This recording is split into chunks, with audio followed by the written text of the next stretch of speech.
Muito bem, nós vamos começar mais um vídeo da semana, uma peça entre 10 e 12 minutos, que trata, geralmente, de assuntos ligados ao mundo do trabalho. Sindicalismo, profissões, campanhas, enfim, coisas, fatos e ações que tenham a ver com os trabalhadores da indústria, do comércio, do serviço, com os profissionais liberais, enfim, com este mundo vasto, enorme mundo do trabalho. Hoje nós vamos falar com um economista, o Pedro Afonso Gomes, que preside os sindicatos economistas do Estado de São Paulo. Pedro Afonso, eu tenho acompanhado pelas redes sociais um debate que você tem feito com altivez em defesa da profissão do economista e em defesa da graduação. Por que você defende a graduação, a formação acadêmica do economista? Franzin, o que ocorre é o seguinte: todas as profissões de nível universitário exigem que o profissional seja graduado na área. Não basta que ele tenha mestrado e doutorado. Nós não somos contra mestres e doutores, mas nós queremos afirmar muito bem que o profissional de todas as áreas é o graduado naquela área. Aquele que escolheu uma outra graduação, que não de economia, ele automaticamente escolheu outra profissão, ele vai exercer essa outra profissão. O que nós queremos é manter a tradição que vem desde 1931. Essa tradição é quando foi criado o curso de graduação em economia em 31, iniciado em 32, todos aqueles que foram economistas foram os graduados. Isso gera uma marca de economista, que foi através desses profissionais, esse grande conceito que a sociedade normalmente tem dos economistas. Agora, existem pessoas propondo que os mestres em economia e os doutores em economia, que não foram graduados em economia, e sim em engenharia, direito, administração, ciências contábeis, venham a ter a profissão de economista. Então, nós somos contra, porque não achamos que os mestres e doutores sejam pessoas ruins, que sejam profissionais ruins, mas é que precisa de algumas características para ser economista. Perfeito. Ô Pedro, na medida em que você defende o diploma, vamos facilitar o entendimento, eu defendo o diploma de jornalista, a graduação. É claro que esse gesto ele é em defesa do profissional. Então, você dá, digamos, uma estatura para a profissão, lhe dá uma responsabilidade social também. Ok, isso aqui no âmbito individual da pessoa. Mas o que a sociedade ganha? Qual a vantagem para a sociedade em que o trabalho daquele profissional seja de um economista graduado? O primeiro é o número de pessoas que está disponível no mercado para esse tipo de coisas. No estado de São Paulo, a gente estima que haja cerca de 120 mil bacharéis em economia, sendo que apenas 13 mil são registrados no Conselho, ou seja, são pessoas que estão qualificadas legalmente para ser economistas. Na verdade, nos últimos tempos, tem sido aproximadamente 2.200 bacharéis formados todos os anos, contra 200 registros de economistas. Ou seja, 90% dos bacharéis nem se registra como economista. A sociedade ganha na medida em que você tem que o curso de economia é um dos mais difíceis da área de humanas, talvez o mais difícil.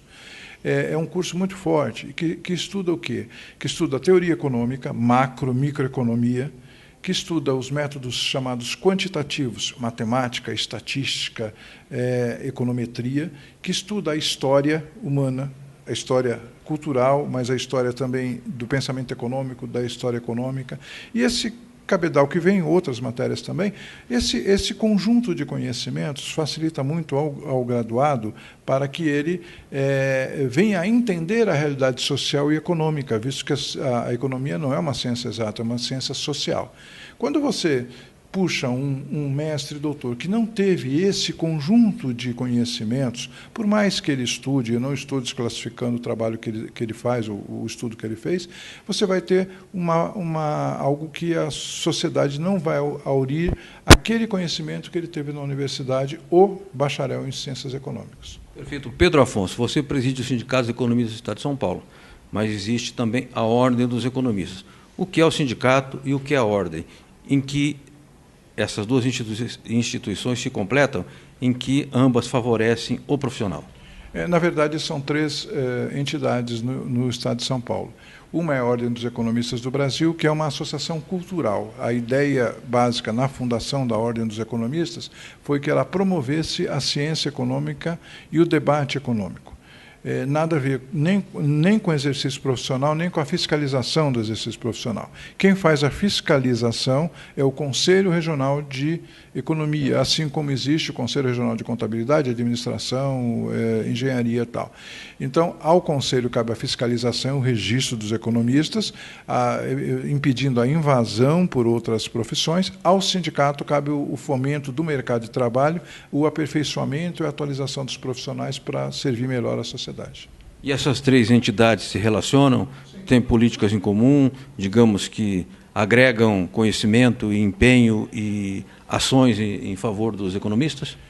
Historicamente, sim. O Sindicato dos Economistas é a mais antiga de todas as entidades dos economistas do Brasil, fundado em 1935. Em 1947, diretores do sindicato, sabendo que o sindicato tinha uma certa limitação, começaram a ter a ideia de criar a ordem. E depois, quando houve a regulamentação, o conselho. Então, historicamente, até 1978, o sindicato compunha o conselho, compunha da seguinte forma, indicava todos os conselheiros. Aí houve essa modificação. E nas últimas décadas, na maior parte do tempo, dependendo daqueles que estão nos cargos de direção de cada uma dessas entidades, tem sido feita uma colaboração.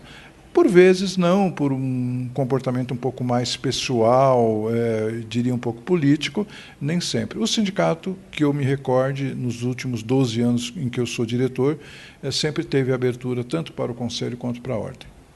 Pedro, nós estamos vivendo uma grave, profunda e dramática recessão econômica. E, evidentemente, que a crise ela é analisada por quem entende o assunto. E os economistas são imprescindíveis neste momento.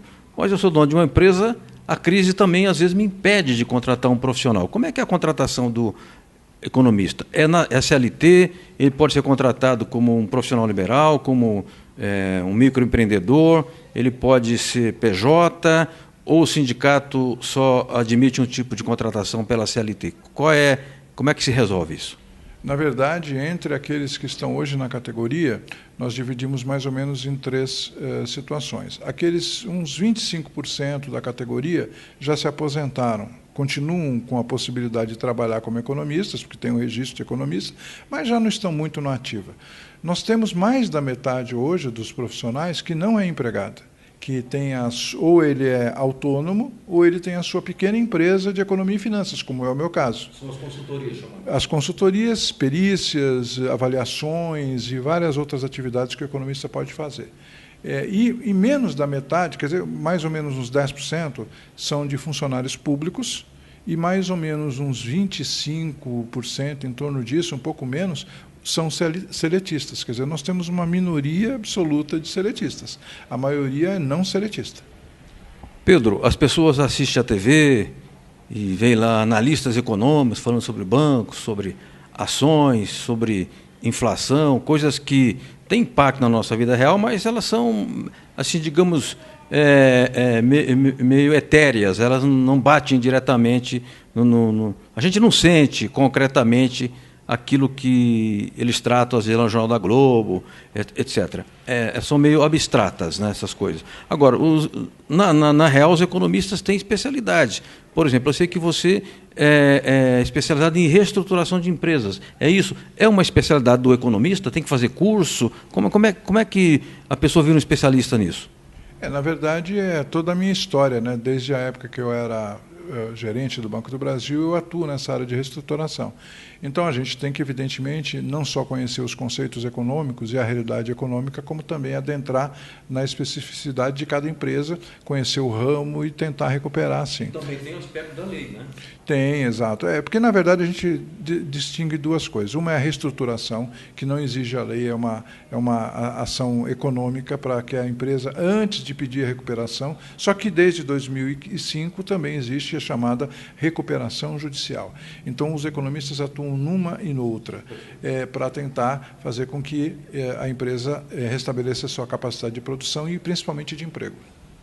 Pedro, para um jovem que queira ingressar no mercado de trabalho, constituir uma carreira, uma profissão, pergunto, vale a pena ser economista e por quê?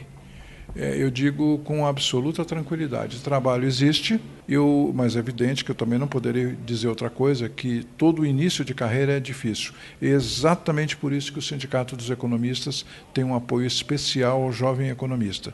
Nós temos plantões para tentar direcionar o economista para determinadas áreas para que ele consiga o seu emprego. Nem sempre obtendo o emprego, mas dizendo a ele como conseguir, como ser empreendedor e como ir atrás das oportunidades e que oportunidades estão surgindo. Perfeito. Pedro Afonso Gomes, presidente do Sindicato dos Economistas do Estado de São Paulo, como é que a pessoa faz contato com o sindicato? É um telefone, é um site, qual é o meio? O nosso site é www.sindecomsp, sindicatoeconomistas.sp.org.br, telefone 3872-9880, DDD de São Paulo. Nós não temos delegacias no interior, embora representemos o conjunto dos economistas do Estado. Perfeito. Eu agradeço muito, Pedro Afonso, presidente do Sindicato dos Economistas do Estado de São Paulo. Muito obrigado a você que nos acompanha. Até o próximo vídeo da semana. Um forte abraço.